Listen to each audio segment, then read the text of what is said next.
বিজ্ঞানীরা জানিয়েছেন মানুষের শরীরে গড়ে প্রায় ৭ অক্টিলিয়ন পরমাণু রয়েছে, অর্থাৎ ৭ সংখ্যার পর ২৭টি শূন্য।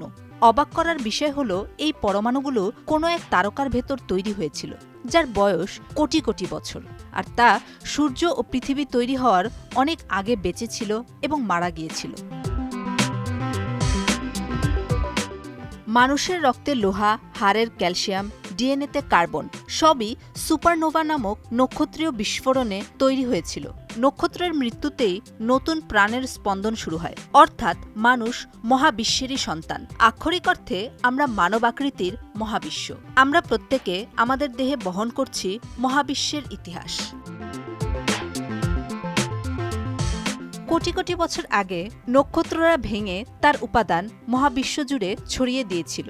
সময়ের সাথে সাথে এই উপাদানগুলো একত্রিত হয়ে ছায়াপথ, সৌরজগৎ, গ্রহ এবং অবশেষে জীবন তৈরি করে। আপনার আমার শরীর হল এই নক্ষত্র কণাগুলোর একটি সংগ্রহশালা, যা যুগ যুগ ধরে নানা প্রক্রিয়ায় আজকের মানুষ হয়ে উঠেছে।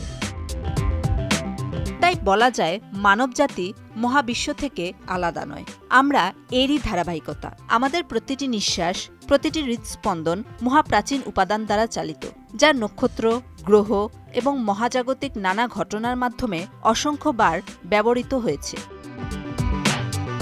যখন বিজ্ঞানীরা বলেন আমরা তারার ধুলো বা মাটি থেকে তৈরি, তখন এটি কেবল একটি কাব্যিক ধারণা নয়, বরং এটি একটি বৈজ্ঞানিক সত্য। আমাদের দেহ তৈরি করে এমন অসংখ্য পরমাণু দূরবর্তী ছায়াপথগুলোতে জ্বলজ্বল করে। এটি আমাদের প্রত্যেককে জীবন্ত প্রমাণ করে। তাই দেহের প্রতিটি পরমাণু তারার জন্মমৃত্যুর গল্প বহন করে নিয়ে চলেছে।